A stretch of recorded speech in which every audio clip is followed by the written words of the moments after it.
So 3 of the biggest thought-provoking points that I thoroughly enjoyed was, the very first one was, I like the idea of generational wealth, right? So I've always gone, great, I will purchase properties. I buy properties in trusts so that then I can give that on to my soon-to-be children or whenever. Not financial advice. Definitely not financial advice, Grant. Whew, shit, son.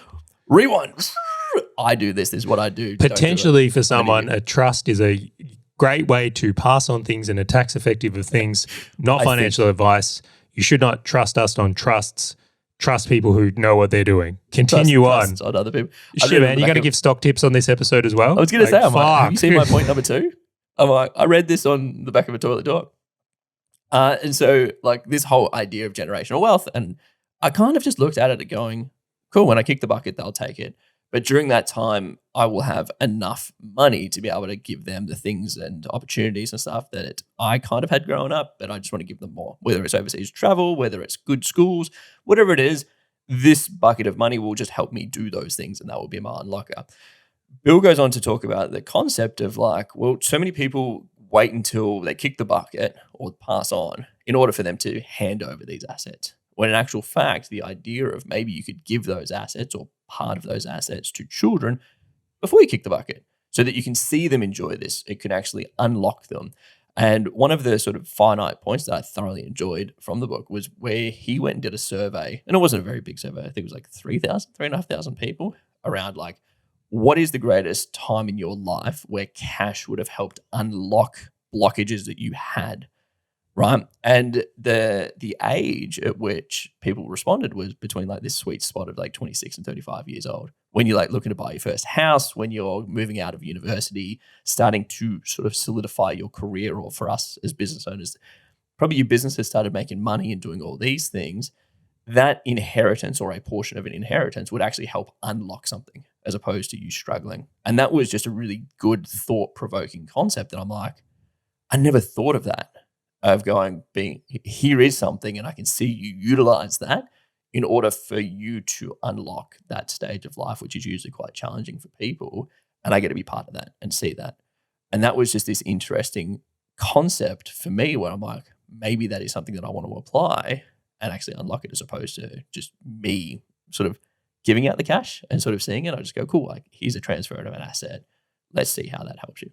I'll go even further. I'm doing this. I've changed to saying, well, I don't have a kid yet, so I'm so cautious about saying what things I've changed before I have a kid. But the concept is what I want to apply.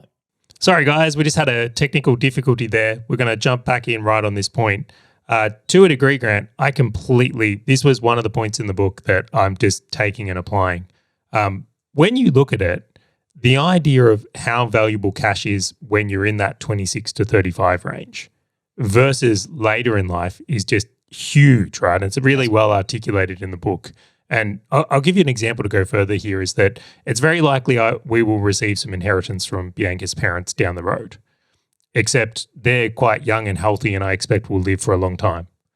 So I don't expect to get that. And I actually, fingers crossed, I hope they do live a long time. I'm not wishing them an early pass. But do you know when the money would have been hugely valuable to us? Like 5-10 years ago. When we're trying to get our first house, when I was trying to get a business off the ground. Totally. Like all these things of life set up is when that money would have been so much significantly more helpful. So when I looked at that point in the book, I'm like, I look at this in Jack and go, well, I don't want him to finish his education with any debt at all, because I feel like that's going to be a hamstring on whatever he goes into from there. He's going to need potentially help getting a business off the ground or a home. And when those things come up, the springboard or leapfrogging he'll be able to do, that I would almost go to say, in today's dollars, a couple of $100,000 when you're 26 to get a house versus $1 million when you're 50, in like same relative terms, the value of that money is just so different. Vastly different. Yeah, and you've just gone through this, I've just gone through this. How difficult is it actually to navigate the starting a business, getting your first house, getting all the finances together, where it's like, it's a very limiting structure when you have this such a finite amount of money at that point in your life. It really is. I think it's also mentally challenging as well, because you've got this idea of like, you've just started earning money. you've got this scarcity mindset of going, I gotta slug it out, do like 12, 14-hour days, punch forwards just to make sure I can earn it.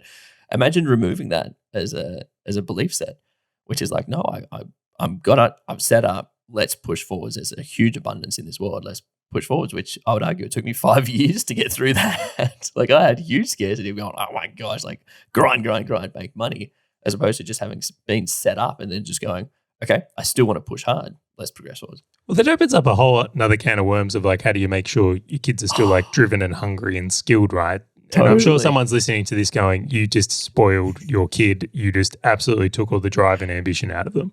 And that is the other side of this conversation I do not know how to cross yet. So if anyone has a book recommendation on how to fire your kids up without fucking them up, that'd be great. Hey, fellow business owner, if this topic and value-packed short video has resonated with you at all, and you want to dive deeper into creating wealth inside and outside your business, check out the full episode by clicking the link on your screen or in the description right now.